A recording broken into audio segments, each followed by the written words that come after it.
Welcome into another edition of The Session with Londa and David.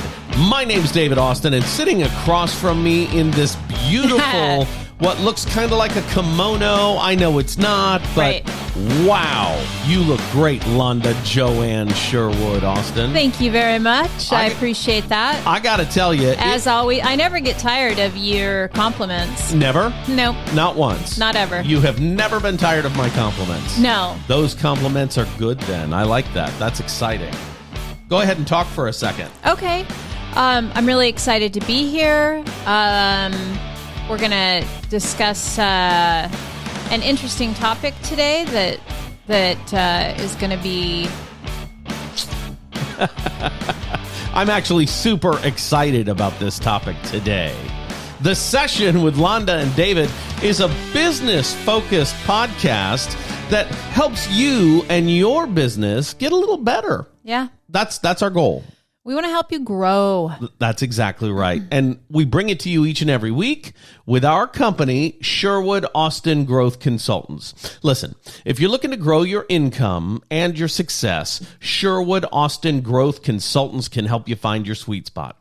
Whether you're hoping to increase sales, grow your team, or even just get your bottom line back in shape, Sherwood Austin Growth Consultants is here to help. Here's the number to reach Londa today. The number, it's really easy. It's 509-491-2663.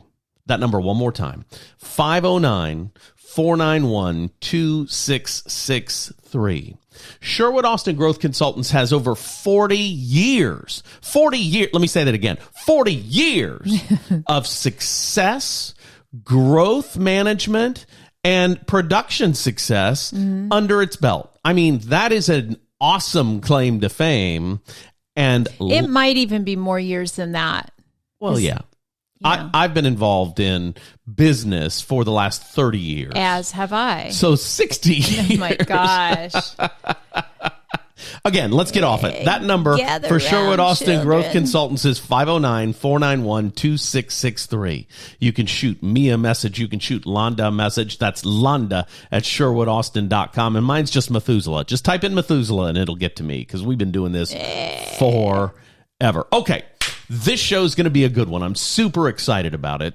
I want to talk on this episode about the difference between leadership and management. Now, I know there have been a lot of cute anecdotes about a leader leads people and a manager manages systems, but a lot of confusion still exists out there about what makes a good manager and what makes a good leader. Okay. And I think they are different. I don't know if you feel the same way, but I think a good leader inspires and supports and directs. And a good manager kind of has... I don't know, is more focused on productivity maybe, is more focused on the numbers and hitting benchmarks. And a leader can be interested in those things, but is more interested, in my opinion, in supporting the people so that they can hit those benchmarks.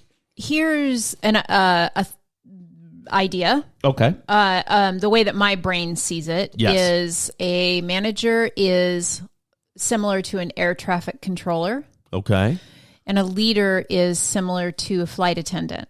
Okay. Explain that in a different way so I can understand. Well, the air traffic controller is kind of directing the traffic and it's managing all the moving parts. Yes. Right? Mm-hmm. And the flight attendant is there to elevate your experience and, make sure you have what you need. Okay. Make sure you're getting where you need to go in a comfortable way. Mm-hmm. But they're also trained if something pops off to handle it. Right. So that's kind of what I mean. Yeah, and I'm not trying to say there's anything wrong with someone who identifies with him or herself as a manager versus someone who identifies him or herself as a leader. I just think the qualities of each are different. And you can be a manager who leads. Sure. You know what I mean? So to me, manager someone who's excited about the title manager wants a little dominion, wants to be in control. Someone who wants to lead wants to be part of the success. Let's all get there together. That, it's a very different philosophy. Right. And here's what made me think about doing this show. I had a conversation with my old vice president of the Northwest region for a company I used to work for, Guild Mortgage, Charles Ney, who I think of as one of my really good mentors and leaders, right? Right. The language he uses is so different than the language of a manager. And here's what I mean. He never, ever, ever in the 5 years that I worked for Guild talked to me about numbers or goals or benchmarks as a value in the company, right? Okay. He talked to me about the vision. He talked to me about what he hoped the region would do, but he never talked about,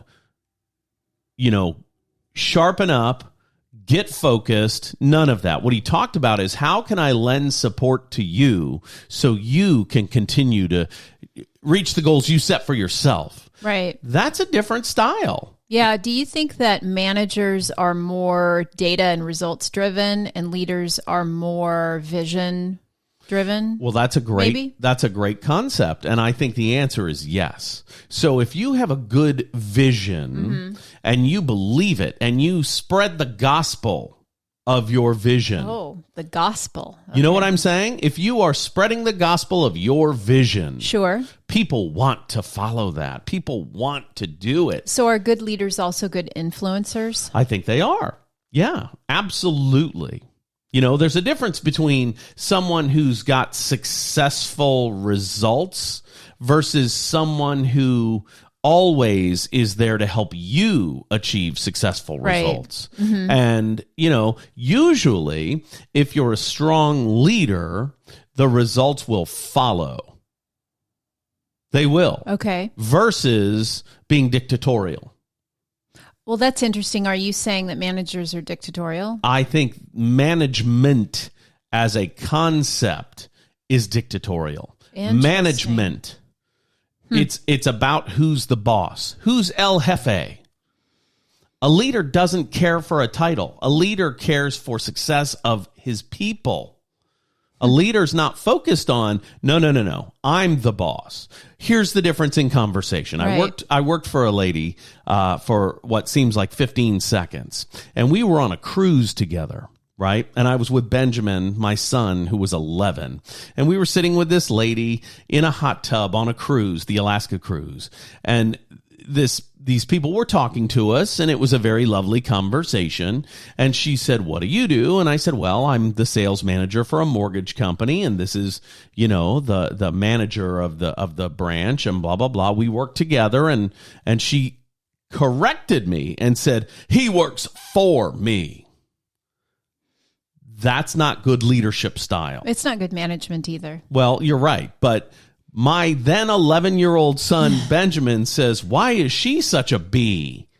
And he hasn't ever said anything nice about that person again. Now, here's what I can tell you. That person is a nice person. That person is I'm not making a joke. That person is somebody that I care about, but not a good fit for my work life. Right. I don't want to be reminded that I'm your subservient person in your organization. That's just not a good feeling for anybody. Right. You know what I mean? Okay. Let go ahead. I'm thinking. I don't know if it's a difference between management and leadership. I think it's just a difference. You can be a manager who cares. And you can be, who sure. doesn't care about title and all that kind of thing. Absolutely. Yeah, I do, though, think in my brain, management is, they're managing all the pieces and parts. They're air traffic controlling. This goes here and that goes there. And we have data that has to be looked at. And we've got, it's measurable. In my mind, they're looking at all the measurable things, right, within the company. Sure. And a leader as you said, can be anyone. That's exactly right. And if you're in management, you should, strive to be a good leader, I guess. I don't know. A bad manager is not a leader. A bad leader is not a leader. A good manager can be a leader, right? Mm-hmm. But the front counter person at a fast food restaurant can be a good leader. Sure. Do you know what I mean? Yes, of course. So it's the difference to me between leadership and management is one is a concept that's about lifting up everybody, and the other is a construct designed to keep everything moving in the same direction, not necessarily for the betterment of society. Right. Are both necessary? Well, I don't know that. That's a good question. Are both necessary? I would hope so, because I'm a great manager. Okay, so tell me more about that. I'm a better manager than a leader, I think. Okay, tell me about that. Well, tell me what that means to you. What does that mean to you? To me, I'm really good at the pieces and the parts and moving them and seeing this needs to shift here and that needs to shift there. Mm-hmm. And if we tweak this right here, and I'm really good at analyzing the data and all those kind of things. And putting people in the right seat on the bus, if you will, and that's I've done some of that in my coaching and consulting. I remember we talked with someone, and they were who's in leadership in their company. And we're talking about this one particular employee and how they were struggling. And as we talked, I said, this person's just not in the right position. They're not they need, to be moved to this other position. And they said, well, but if we move them, then the title changes and that's seen as a really big deal. I said, no, it's not. It's seen as a big deal to you. Right. But not to anybody. Which is more important, to this person, the title or being in the right job? Right. And so that's what I mean by managers have to be able to see all of that, I think. Okay. But I'm not necessarily good at the leadership stuff. And I can be. It's not natural. That's what the point that I'm trying to make. It's not natural for me. The management part, very natural. I can do it with my eyes closed, hand tied behind my back in my sleep. Okay. The leadership, I have to work really hard at and be very, very present. And I often say to you, if sometimes you say to me, oh, you handled that conversation really well or whatever, you'll hear one side of and I'll say, well, I immediately flipped into coach mode. Right. What I mean by that is I have to get out of my managerial brain and into more of a leadership brain where I don't have any expectation of the outcome. I'm focused really solely on the person that I'm with and helping them kind of discover what they need to discover in the conversation and inspiring them forward. I can do it. I am good at it, but it takes a lot of energy for me. So my natural tendency is more management than leadership. That's great. And that's very introspective, but I can tell you, if you think you're a bad leader, you're just dead wrong. Now, the fact that you have to... I don't think I'm a bad leader. Well, not. You said you're a much better manager than you are a leader. I don't agree with that. Because what I'm saying is it comes much easier to me. That's true. And being a good leader may be something that is a mindful experience for the leader, right? And that's okay. But what's important, I think, is the soul of the person involved, right? Mm-hmm. A good leader is much more concerned, in my opinion, with lifting everyone than making sure this, and this are done at specific times. Now, systems need managers. Yes. Systems need managers. Right. People need inspiration. People need leadership. And you can employ a system in your business that does the management. Right. And then you need to hire good people so you can have positive leadership. That's what I'm trying to talk about. It's a different Again, everybody it's a different has to mindset. be in the right seat on the bus. Absolutely. And I would think if you were in a position where you only were called upon to be a leader and not to solve systems problems, you'd hate it and set the building on fire. Yes. You know what I mean? Yep. Now, there are some people who don't really care much for personal interaction, for people. They are managers. They are not leaders. So someone who is involved with systems in an organization, better for them to be involved in those systems than to be in front of people. Does that make sense? For sure. And so I think the concept for me is management is about... What are you looking at? You just pointed at something. The computer screen. I just don't know why it's not. Why it hasn't gone to screensaver mode? I don't know. Okay. I don't think our listeners care. Maybe the YouTube audience cares, but I don't think our listeners care at all. I apologize for the distraction. Yeah, I'm going to try to make my mouse come to life, and maybe that'll restart. And my mouse is now fully dead. I don't know why. There's no laser in there at all. None. All right, so back to the show. Yeah. You know, I feel very strongly for some reason, and I don't know why this is weighing on me so aggressively. I think it's interesting that leadership is so important, and management is less important. It's crazy. Oh, that's interesting. It's crazy. Well, if you look at the national news, leadership is a big deal right now, right? And a lot of the complaints about our former President Donald Trump, was that he was a businessman and he managed the economy. Right. He wasn't a very strong leader. He was a great manager, and he was great for my business. He was a deregulation person. Right. So he made things systematically easier for business. Not trying to have a social revolution. Right. Unlike what's happening now. Right. Okay. You know what I mean? So I think the difference between someone who's a little more dictatorial and someone who wants to lead and doesn't know how to inspire is a pretty wide gap. Yeah. It sounds to me like you think managers are bossy. And have you ever had a manager say, hey, no, let's make this clear. I'm the boss. Yes, of course. So have I. And those people just don't work for me. They don't. But that there's managers that don't talk like that. There are managers that don't talk like that. They are leaders. There you go. There you go.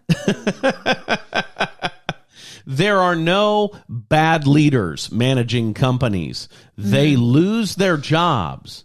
There are bad managers who also lose their jobs, but there are good managers who are leaders.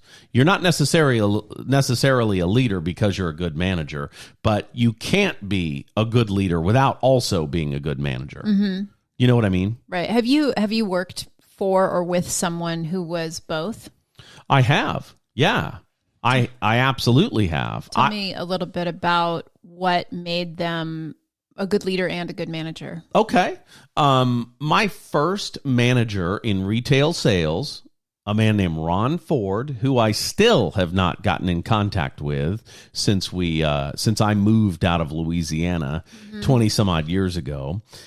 He was both a good manager and a good leader. And here's what I mean by that.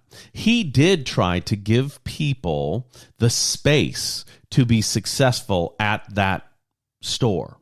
He worked tirelessly to make sure everybody was in the right place and everybody felt supported.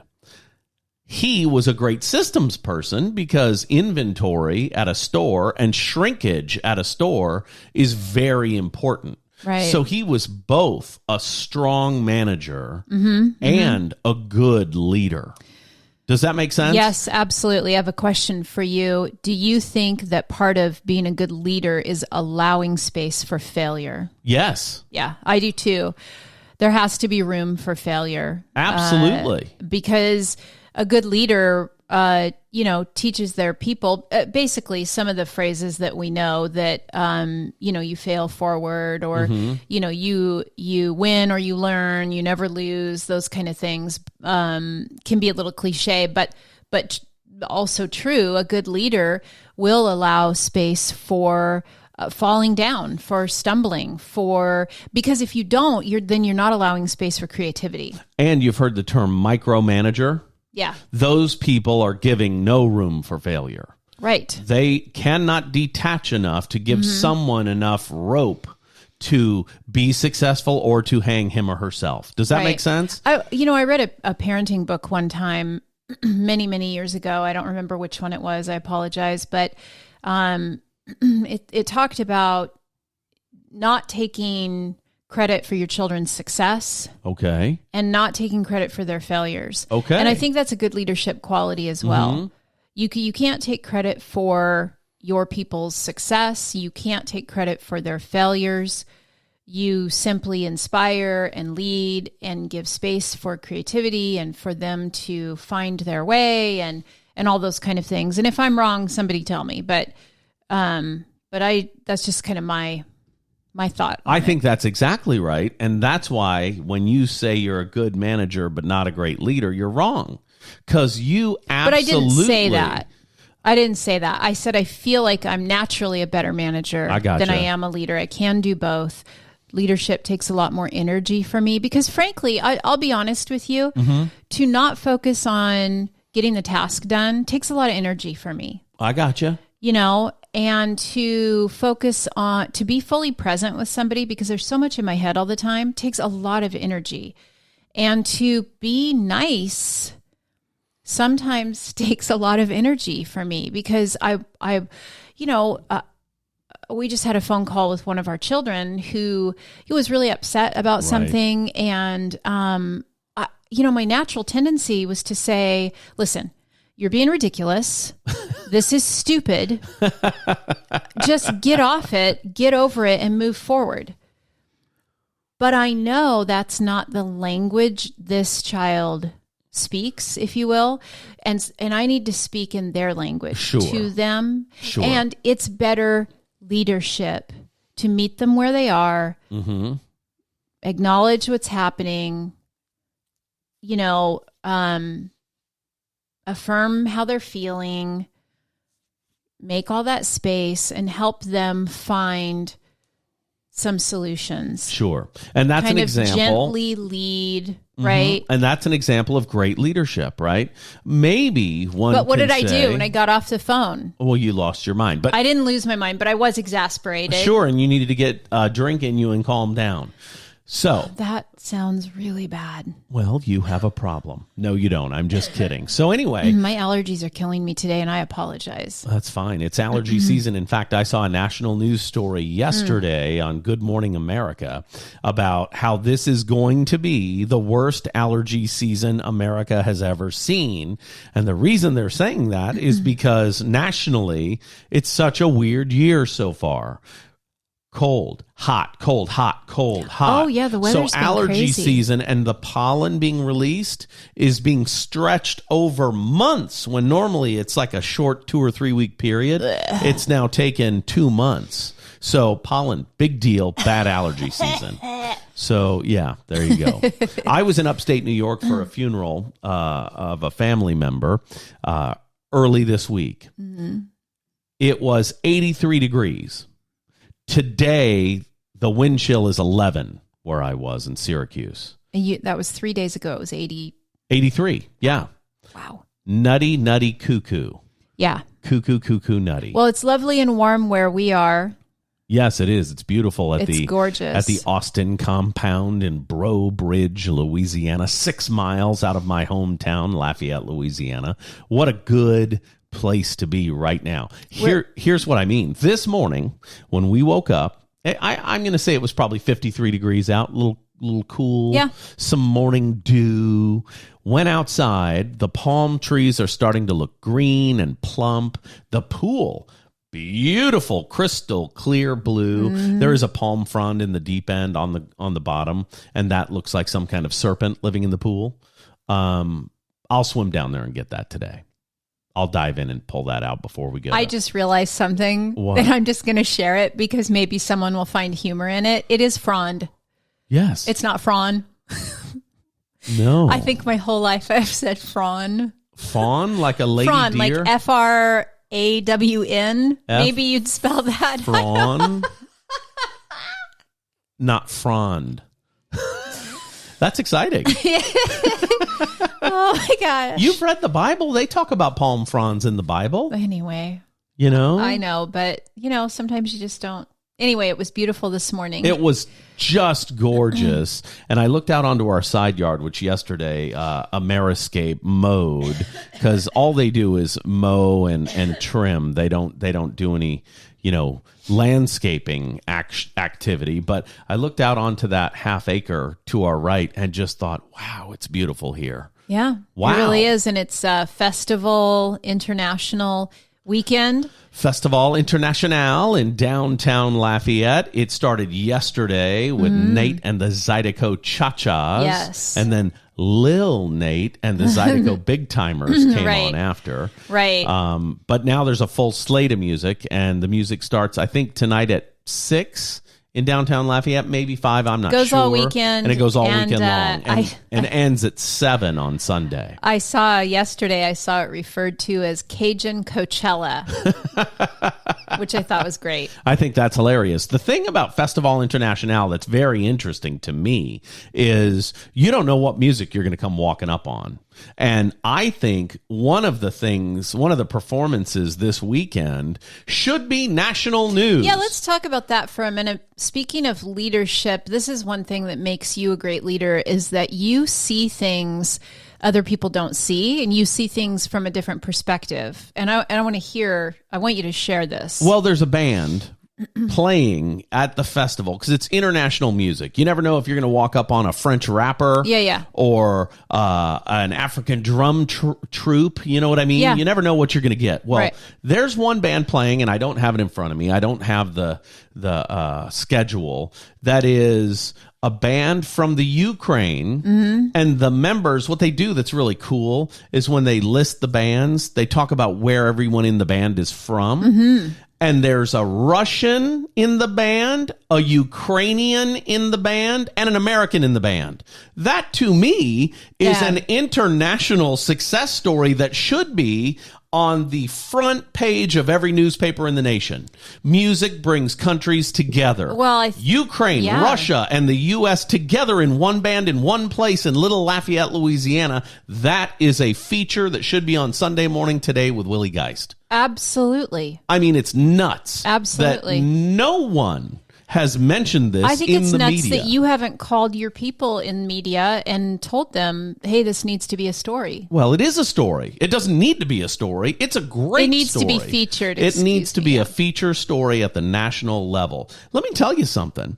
A band that can play together well, or maybe not. Maybe the Russian guy's going to take a swing at the Ukrainian guy this weekend. You know what I mean? A band that can play together well, that has international roots, which are all involved. Every person comes from a country that's involved in this conflict. Yeah. What a cool story that is. And what if they're good? Yeah. It doesn't matter if they're good. The story isn't about the quality of their music. It's about the quality of their friendship. Right. That is a national news story, and I don't know how no one's talking about it. I don't either. Sorry. It's crazy. I don't have to any me. connections Now, there. it's funny that we're talking about this because today, for the first time, I saw a story on Good Morning America about some movie theater in a small town showing Ukrainian films. Small town. And on their marquee, it says, peace for Ukraine. That's cute. People are supporting.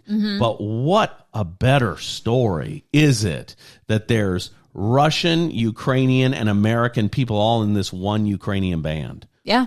Spectacular. I like it. That's a story. There you go. I don't mean to be on my soapbox about it, but No, but I think, I wish we had the name of the I don't band, know. I don't have any idea. it's not there. All I did was see the lineup of bands and then the description. But that's a big deal. I think that's one of the most exciting parts of our relationship is the fact that you and I do see things differently than most people. Okay. Well, we notice stuff like you noticed that, and I notice things all the time that other people wouldn't notice, and then we have really interesting conversation around it. Sure.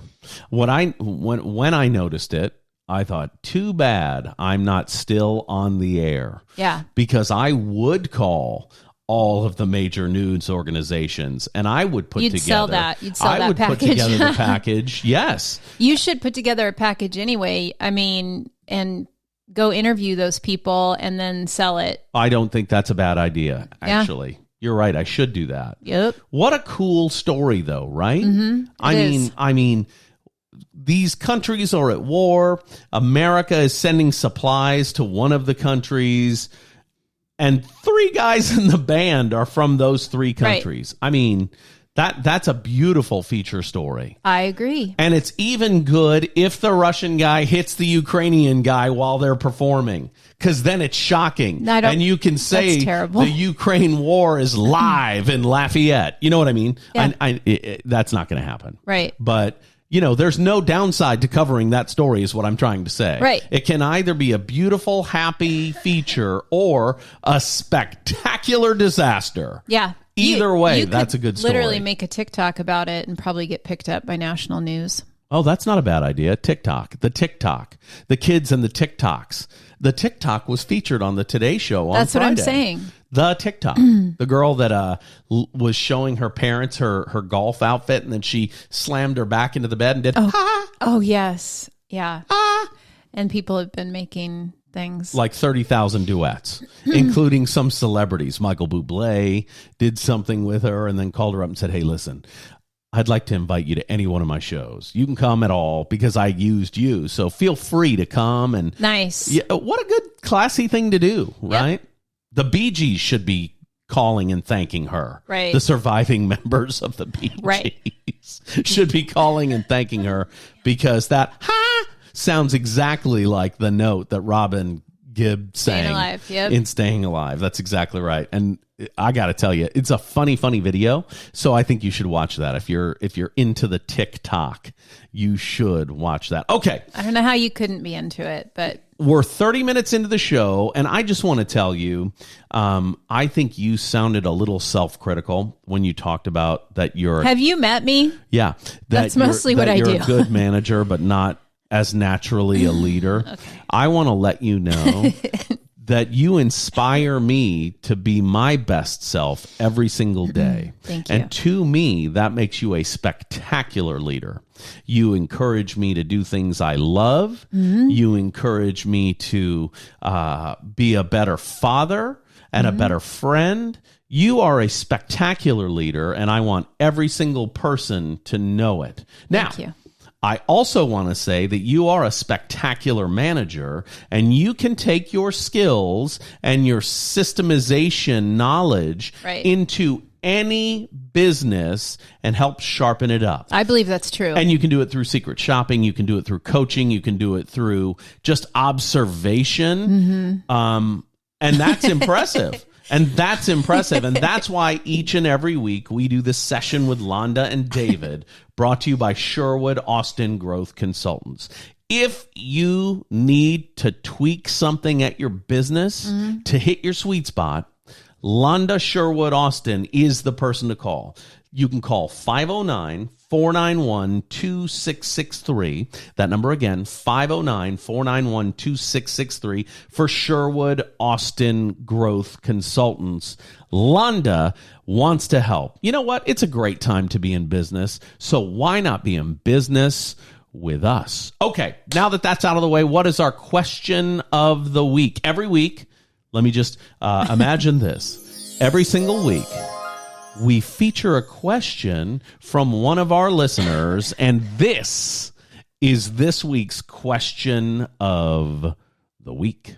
How important is culture? That's a great question, and that fits perfectly with this episode. It's almost like of the session tried with to Londa find a and question David. that would fit.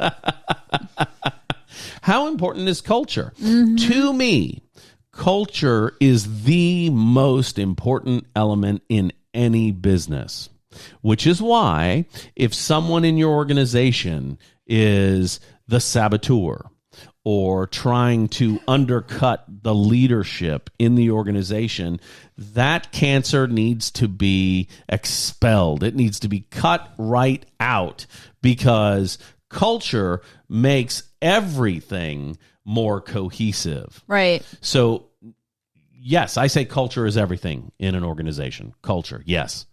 That's how important it is. It's everything. I like it. What is your thought on that question? I think that culture is really important, and I also think that you can work with or inside a company that has a culture that you don't vibe with. I don't think that's sustainable. I would say... Let me finish. Okay. At least for a period of time. Sure. Until you're ready to move to the next chapter of the book of your life. Well, I would tell you this. If the culture's not right and you don't agree with it, you better start looking. You better start thinking about moving. I think it depends, too, on, let's say... like if I hated the culture of my company, it wouldn't be really that big of a deal, because I'm never there.